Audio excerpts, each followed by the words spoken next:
Dear students, আজকে আমি ভাত নামক ছোট গল্পের সব ধরনের প্রশ্নের উত্তর নিয়ে আলোচনা করব। তো প্রথমের একের কতে আছে উৎসবের আসল নাম কি? উত্তর হবে উৎসব। পরের প্রশ্ন হচ্ছে উৎসব কার জমিতে কাজ করত?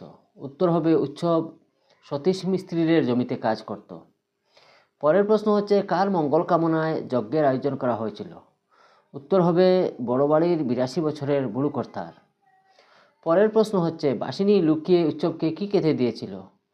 উত্তর হবে ছাতু খেতে দিয়েছিল। পরের প্রশ্ন হচ্ছে ভাত গল্পের লেখকের নাম কি? উত্তর হবে মহাশ্বেতা দেবী। পরের প্রশ্ন হচ্ছে উৎসবের মেয়ের নাম কি? উত্তর হবে চন্নুনী। এবারে দুইয়ের কতে আছে উৎসবের চেহারা ও বেশভূষার বর্ণনা দাও। উত্তর হবে উৎসব বা উৎসবের চেহারাটা ছিল বুনু বুনু, চাহারি ছিল উগ্র, কোমর পর্যন্ত ময়লা লুঙ্গিটা ছিল অত্যন্ত ছোট। পরের প্রশ্ন হচ্ছে দুইয়ের খতে উৎসবের গ্রামে ভাতের অভাবের কারণ কি ছিল? উত্তর হবে উৎসবের গ্রামে প্রথমে ধান খেতে আগুন লেগে ফসল নষ্ট হয়, তারপর যা ছিল সব ঝড় জল বন্যায় ধুয়ে মুছে নিয়ে যায়, তাই উৎসবের গ্রামে ভাতের অভাব দেখা দেয়। পরের প্রশ্ন হচ্ছে রণ্য হলো মা নক্ষী, কার উক্তি? রণ্য ও নক্ষী বলতে কি বুঝো? উত্তর হবে উৎসবের ঠাকুরমার উক্তি। রণ্য মানে ভাত বা অন্ন, আর নক্ষী মানে ধানের দেবী লক্ষ্মী। পরের প্রশ্ন হচ্ছে যজ্ঞের অনুষ্ঠানে কি কি মাছ রান্নার আয়োজন করা হয়েছিল? উত্তর হবে যজ্ঞের অনুষ্ঠানে শাশুড়িকে শেষমেশ মাছ খাওয়ানোর জন্য বড় ইলিশ, পাকা পুনার পেটি, চিতলের কুল, ডিমপুরা ট্যাংরা, বড় ভেটকি মাছ ইত্যাদি রান্নার আয়োজন করা হয়েছিল। পরের প্রশ্ন হচ্ছে বড় কর্তাদের বাড়িতে প্রতিদিন কি কি চালের ভাত রান্না হতো? উত্তর হবে বড় কর্তাদের বাড়িতে প্রতিদিন নানা জাতের চালের ভাত রান্না হতো। ঝিঙ্গে শাল চালের ভাত নিরামিষ ডাল তরকারির সঙ্গে, রামশাল চালের ভাত মাছের সঙ্গে। বড়বাবু কনক পানি চাল ছাড়া খান না। মেজবাবু ও ছোটবাবু 12 মাস পদ্মজালি চালের ভাত খান। বামুন চাকর ঝিদের জন্য রান্না হয় মোটা সাপটা চালের ভাত। পরের প্রশ্ন হচ্ছে তিনের কতে যজ্ঞের ফর দিতে কি কি জিনিসের নাম ছিল? উত্তর হবে বড় কর্তার আরোগ্য লাভের জন্য তার বাড়িতে যে যজ্ঞের আয়োজন করা হয়েছিল তার ফর্দ অত্যন্ত বিচিত্র ছিল।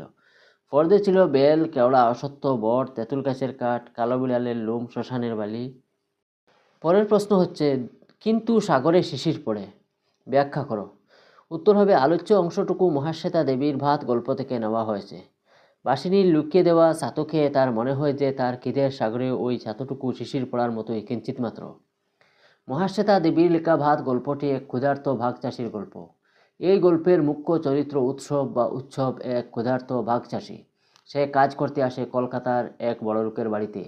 সেই বাড়ির বুড়ো কর্তার 82 বৎসর বয়স, লিভারে ক্যান্সার হয়েছে।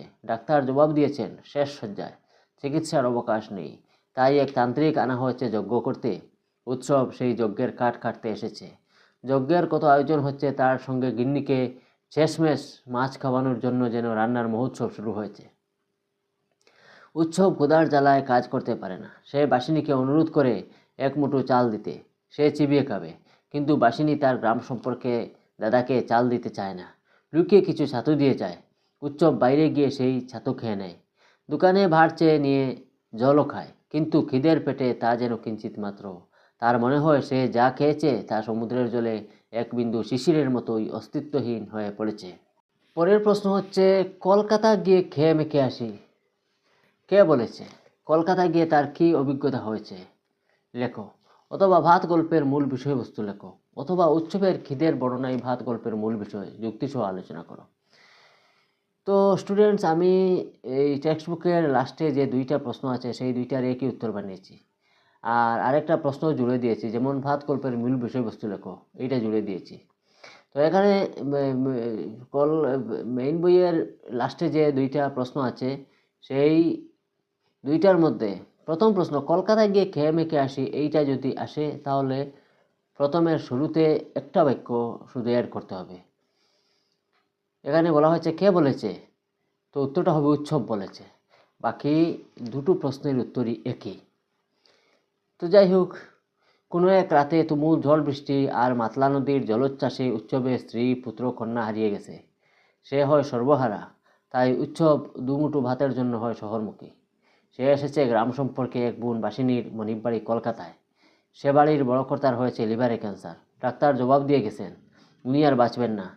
এই কর্তার দেহে প্রাণ ধরে রাখার জন্য এক তান্ত্রিক এসে হোম যজ্ঞের আয়োজন করেছে।